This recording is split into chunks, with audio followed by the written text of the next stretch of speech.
Hello everyone, and thank you very much for joining us.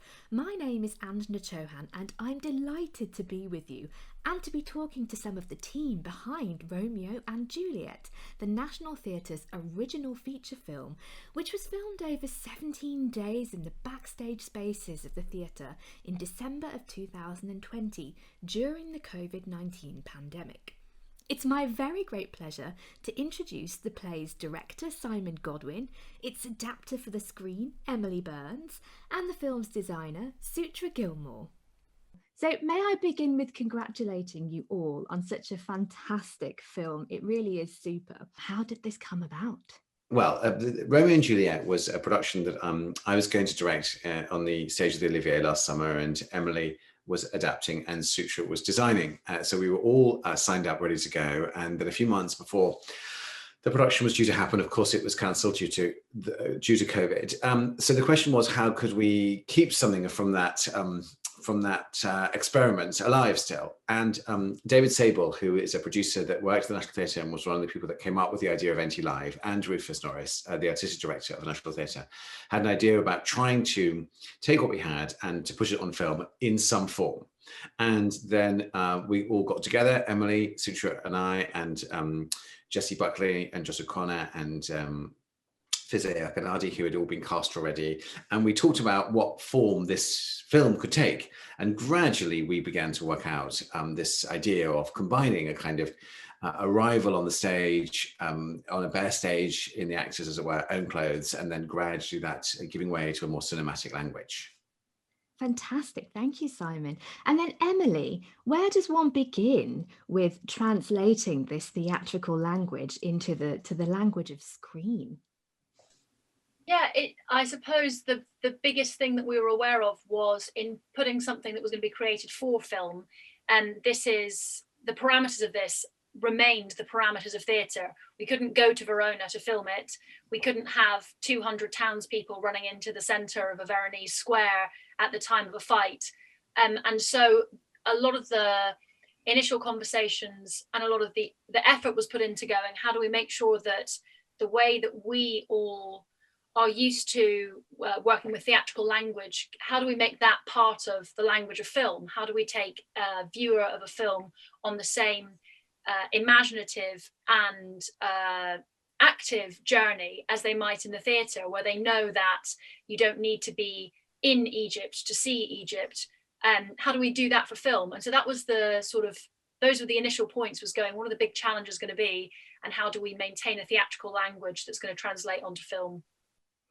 Sure. And also maintaining that theatrical language without an audience live in front of you to respond to the performers, which we'll come back to shortly. But Sutra, I wonder from your perspective as a designer, how you began to transform the sort of theatrical space into something that was more appropriate for the screen. Yeah, I mean, it was a very sort of organic process, I think. We'd got quite far in developing a language for the theatre production. And so then it was a kind of interesting one about, do we abandon all of that and start again? And, you know, what is our new process? And I think inevitably, probably what happened is we carried a little bit over and also started again. So, you know, instead of, not least because we were changing theatres, we were going to be in the Olivier, and then we were moving into using the Littleton like a kind of sound studio. So suddenly we were in a very different architecture than we were going to be. So the kind of feel of the space, the kind of very muscular, kind of quite brutalist space, but also one that has a kind of amazing capacity to transform because it has a rear dock and a side dock and all of these spaces that kind of feed the stage. And so there was this idea really about using all of those spaces to their complete capacity. So we ended up with this kind of rectangle of spaces made out of 4 quarters, which all kind of gave us something different and different sorts of opportunities. So we took that as our kind of the sort of basis of our material, I suppose. And then very much the design really came out of process and about how we thought we might want to tell the story. So rather than it being about, everything's going to be blue, or, you know, some kind of aesthetic choice, it was really about the kind of storytelling process.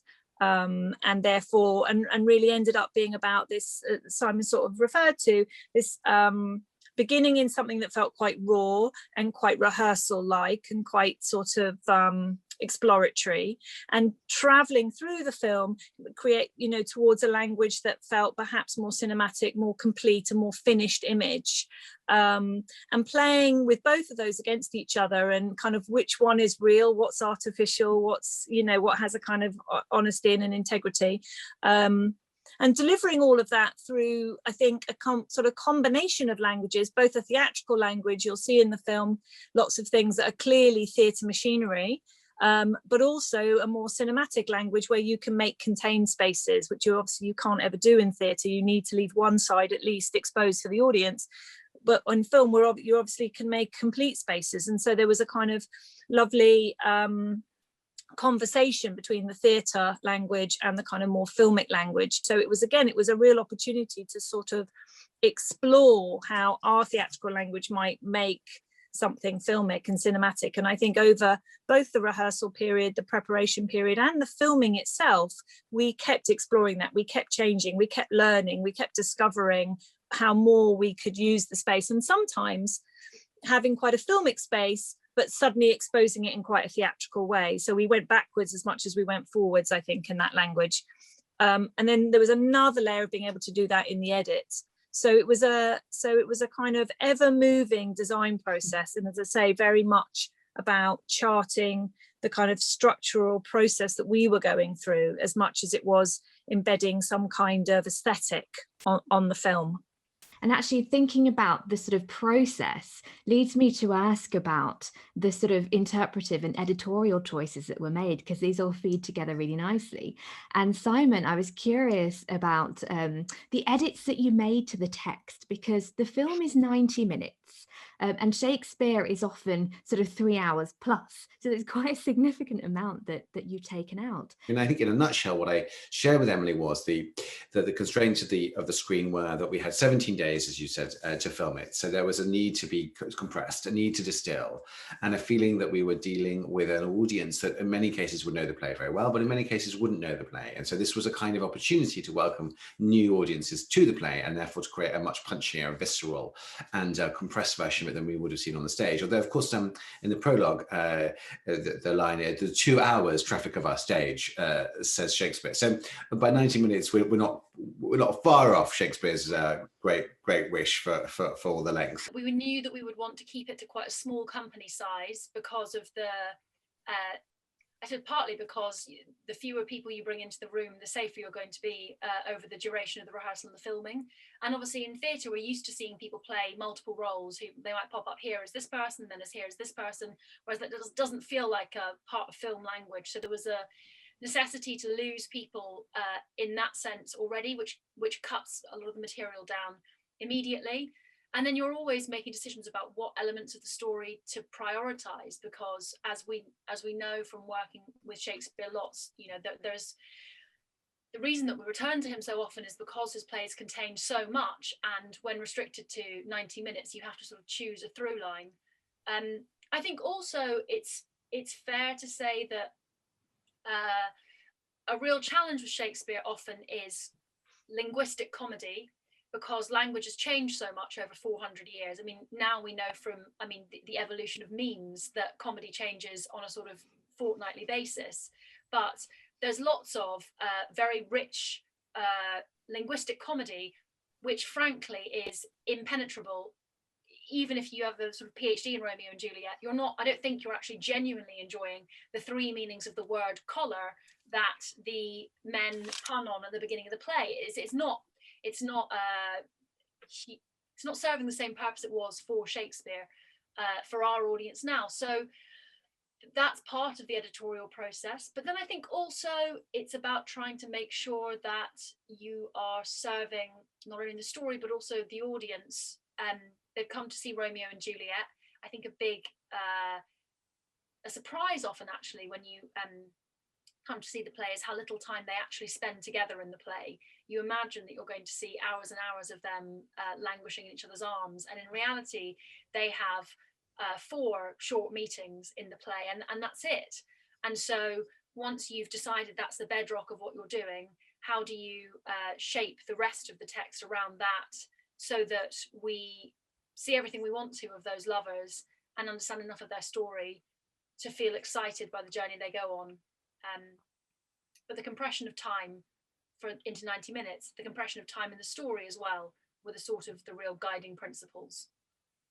Just Emily, that was so interesting just hearing you talk about that, because yes, I liked your point about the comedy. There is so much arcane comedy within not just that play, but many of the plays. But removing it allowed you to concentrate on a central narrative. It's so quick and there's so much happening, but it doesn't feel brief. It doesn't feel 90 minutes. It feels like a whole world and epic adventure has happened to you in that short time. And actually, when we're on the subject of interpretive choices, maybe this is one for you, Simon, because it was interesting not just that the Capulet family was matriarchal, which really changed a lot, and I think for the better in many ways, but also changing the nature of the relationship between Benvolio and Mercutio brought a lot more to the text and paralleled the sort of main love plot in a way that we don't get in the text itself. I wonder if you could talk a little bit about where that came from, Simon. Well, just one PS to the Emily's thoughts and yours about the sexual edit.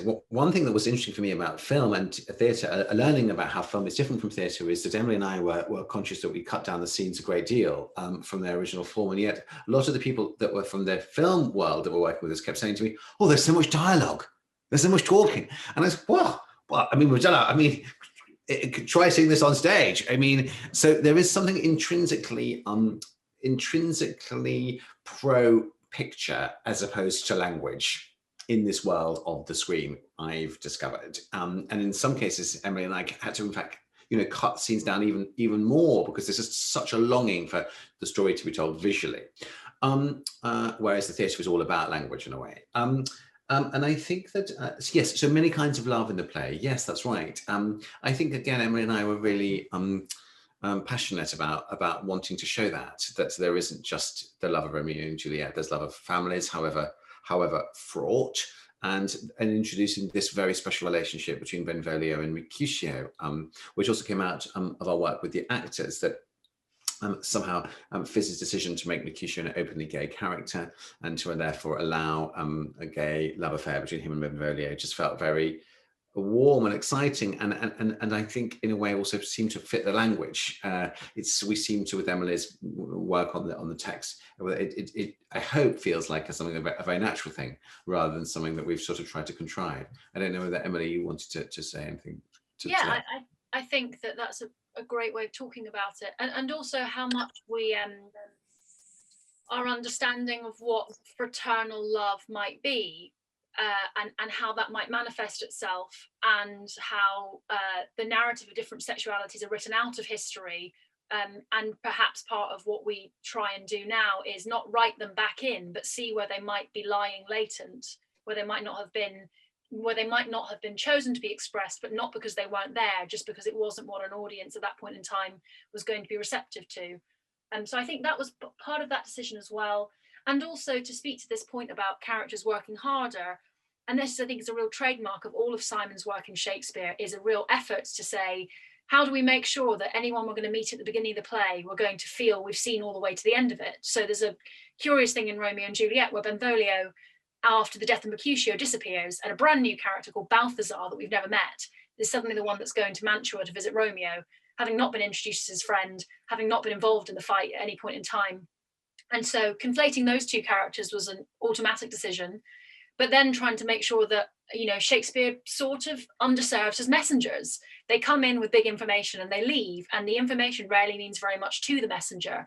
And so then taking the story of somebody who's lost the person that they love, who's going to tell their best friend that they have also lost the person they've loved, the opportunity that they might have had to be twinned or paired or foiled in that instance, and the missed opportunity is hopefully amplifying the tragedy of not narcissism, but of the ability for someone to be insular and inward looking at the moments of great crisis, and underlines the importance of community in finding a way out of that tragedy, which is very much the message at the end of the play that the prince gives us, that out of this tragedy, a new community will hopefully be formed and find a new way to live together. I mentioned earlier the fact that we have a Lady Capulet, that this is a very matriarchal household, and that changes the nature of the relationship between her, the parental figure, and Juliet. Simon, could you tell us a little bit about why that was the case? Why did you choose a Lady Capulet? Well, I think when you come to these plays like Romeo and Juliet that people have seen, many of us have seen many, many times, you're looking always to try and revivify a play, to bring new vigor, new life, new energy to it. And I had seen the scene of Juliet's father abusing her a lot of times, and I felt like, in a way, not only had it almost become a kind of an over-familiar trope, but also a corrosive one, or one that I wasn't sure that we needed to revisit. So it felt exciting to look again at these family relationships and look at them, as Emily said, from a point of view of what new discoveries, what new light could be shed on them.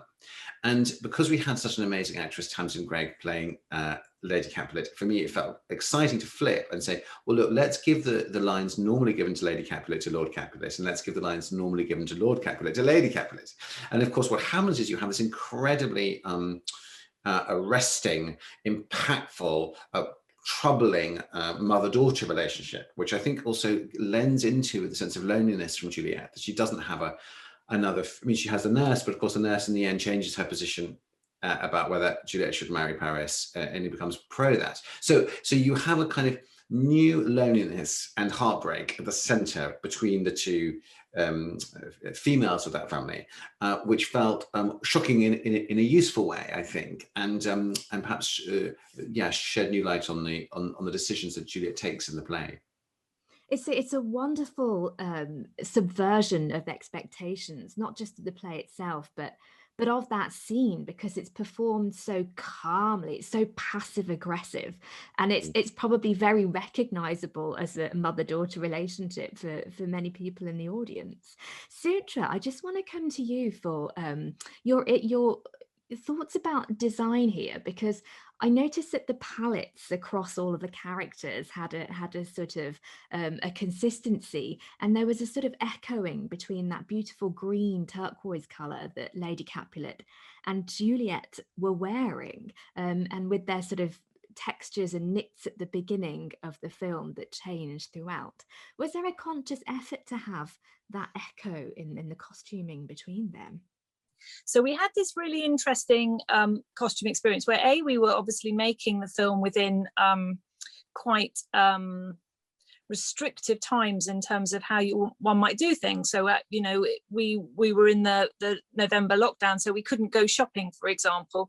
There were limited resources available in terms of making things, so we had to essentially buy all of our costumes, and then we in terms of then what we were going to do, we had to find a world essentially that reflected what you could currently buy, and yet somehow didn't entirely set us in London in 2020, because that didn't feel like a helpful language.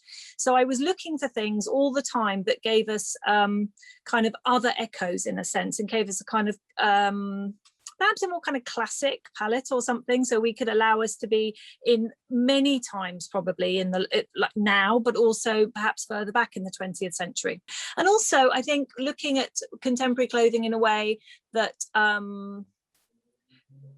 allowed certain kind of, as you quite rightly point out, colours and shapes. So something that was more sculptural, something that was more textural, something that would work on film, because obviously we look so closely. One of the really interesting things for me was that you almost had to reverse how you worked. So obviously in theatre, you're essentially kind of pushing the set back and drawing out the actors, because they're relatively small on a large stage. So that's the kind of balancing act. And this is completely the other way around. You're so close to the actors that you almost need to make them really, really subtle. And then the background, you have to actually pump up quite a lot, because eventually it's actually still going to look really subtle, because most of the time you're seeing small fragments or it's in half focus.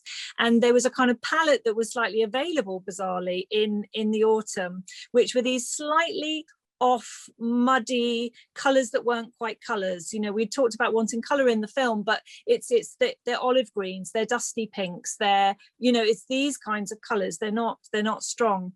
And then absolutely, as you rightly say, looking for some connecting factors so that you got these kind of familial, kind of family. So there was this sort of slightly strange sense of these olive greens that both Juliet and Lady Capulet had, but in sort of varying tones and textures. But then there was this sort of slightly weird puce colour that actually comes on both Paris and Tybalt as these sort of slightly dangerous, slightly malevolent, slightly difficult characters at times. And also interestingly, I think, and the DOP talked about this. Sutra, could you just clarify for us what DOP means?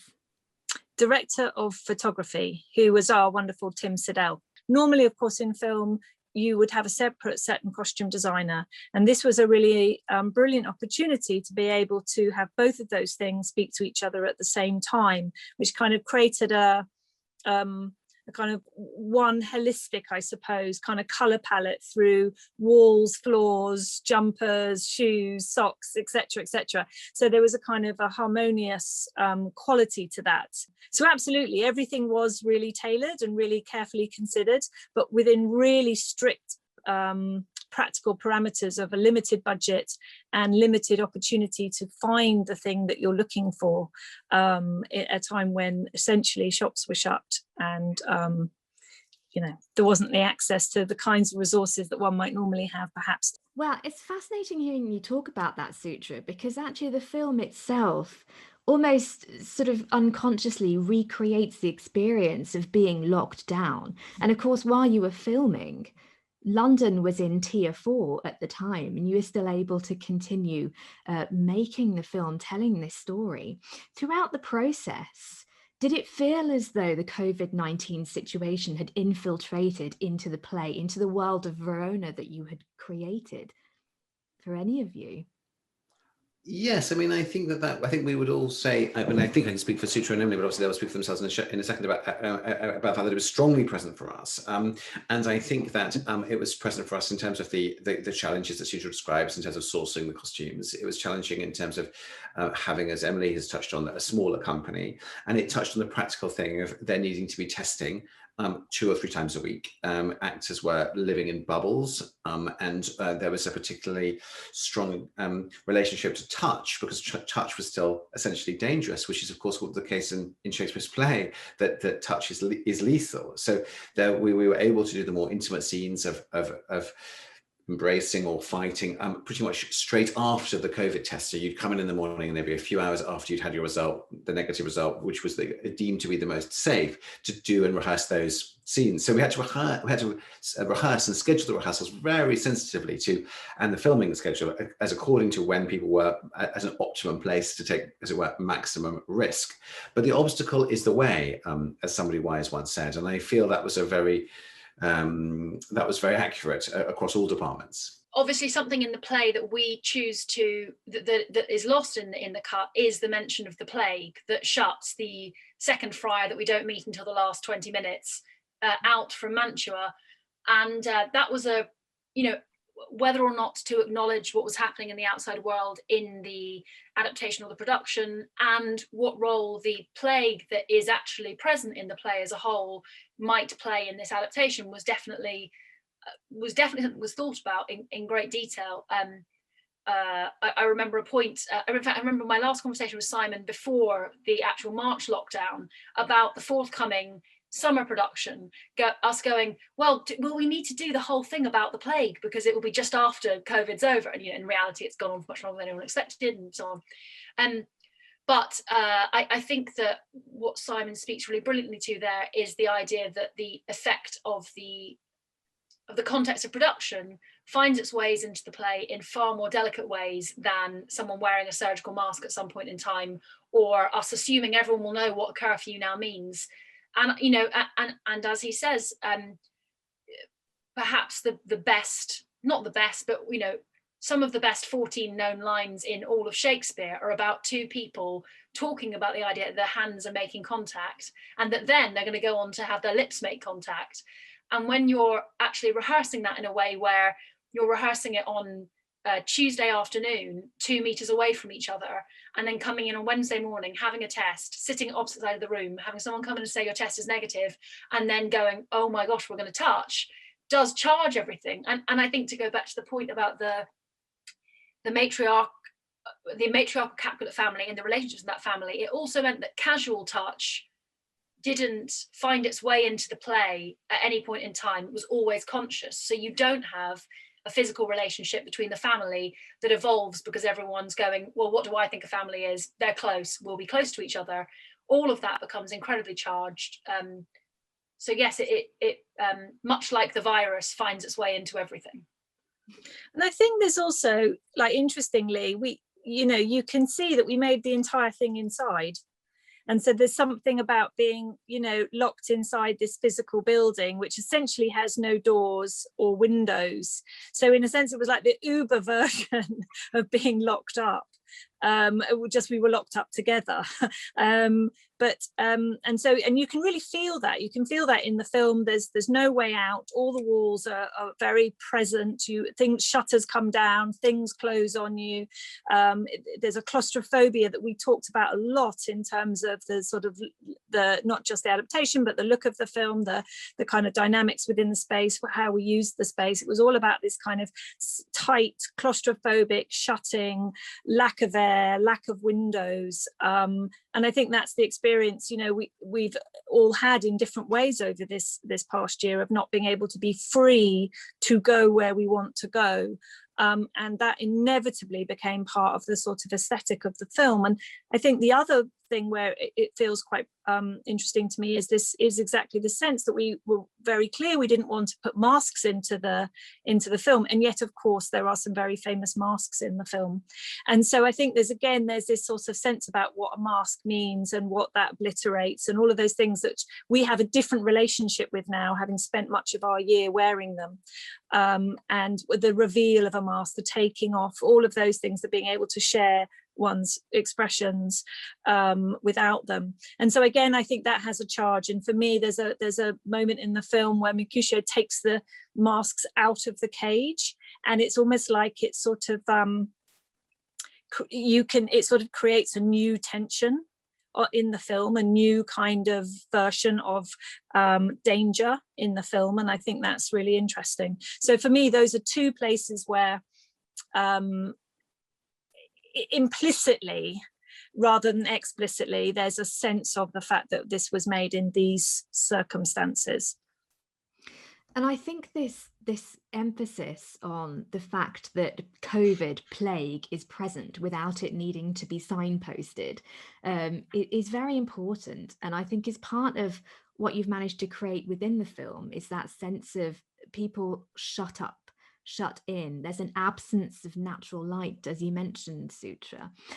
But we are so close to these characters. The camera is right up next to them. You can hear them breathe. You can hear the fabric on them rustle, and it's so intimate that it's inescapable. So we feel as though we are in the room with those characters. And I just want to talk for just a few moments about that. Perhaps Simon and Emily, between you, to talk a little bit about what you learned or took away from these characters by taking the camera so close to them. Well, one thing that was striking for me in the rehearsals was that when we started, so we had 4 weeks of rehearsal before we filmed it. So we filmed it over 17 days, but we had this very precious few weeks to actually rehearse. But when we started rehearsing, the actors were speaking very quietly. And I found this a bit disconcerting, and I kept saying, well, so I think you're going to have to speak up a little bit. I mean, it's quite hard to hear. And they said, well, Simon, we're not on stage anymore. We're going to be doing this in front of a camera, which means we won't need to be loud. We won't need to project. It was like, oh God, yes, good point. After 20 years of basically asking people to speak up, this was requiring something very different. And essentially it was giving us access in a much more intimate way to characters' feelings and thoughts and relationships. And this, I then began to realize, was an amazing opportunity to gain an access to Romeo, to Juliet. And particularly, I'm thinking of Juliet's monologues, which on a stage, they have to be delivered at a healthy shout. And here you could be in her bedroom, you could be on her bed, you could be as if somehow the audience were a kind of angel or ghost or spirit hovering proximate to Juliet. And so that was that was kind of super liberating in the end, and was one of the various ways that I understood that this would be an opportunity to see the play completely differently than had we been doing it on the stage. If you have two faces talking to each other on stage like this, their voices aren't going out to the audience. And as soon as they're doing that, so you can hear them, they just are automatically less intimate. Whereas this Romeo and Juliet can spend the almost entirety of the film this close to each other when they are together. And so that, yes, it turns it into a much more intimate experience. Josh and Jesse joked about the DOP being, the third person in their relationship, because a lot of their time was spent with the two of them being incredibly intimate, and then Tim very near them with a camera. And it reveals it. I was just conscious while I was watching it that it revealed, certainly as a viewer, just how much more practical Juliet is as a character than Romeo is, which I hadn't quite appreciated until I was right up in their faces. Mm-hmm. Just a final question before we end, everybody. What is it that you hope that audiences will take away from this film? Well, there are so many things that Romeo and Juliet can kind of tilt to mean. In our distillation and in our terribly tragic context, what I wanted was that the audience should take away a feeling of love. That love is worth fighting for, love exists, love is tangible, and that's love of making, love of storytelling, and ultimately love between human beings. Wonderful. Emily? I hope, continuing on the theme of love, that love for audience becomes, is taken from the film, that the impetus for creating this was the feeling from everyone involved in the theatre that we weren't able to make anything for the audience that we treasure so highly in this time. And so how could we make something that engaged them in the way that they enjoy being engaged? And it took a huge amount of courage from everyone working on the film to come into a large group of people every day, and with lots of safety in place and testing and so on. But the huge amount of the love for an audience, of wanting to create something for them now that was made bespoke for them from the seat that they have to sit in to watch something at this point in time. I think for me, the thing that I really loved about the version that we've made was this real honing down onto the younger characters in the piece. Of course, it's about Romeo and Juliet, but it's also about the young people around them, their friends, the context that they're living in. And at a time which I don't think has been, I think our focus has maybe been a bit off young people in this last year. It feels to me that it's a really positive film about young people, young people's dreams, what young people's hopes for the future, and that they find ways of communicating who they are and who they want to be freely as we move forward out of this time. 1,000 thanks to Emily Sutra and Simon for sharing your wonderful insights and your precious time with us all today. And a huge thank you to you, our audience, for watching. We hope that you've enjoyed this discussion and that you'll thoroughly enjoy the magnificent new Romeo and Juliet feature film from the National Theatre. Please stay safe, everybody, and have a lovely day. Farewell.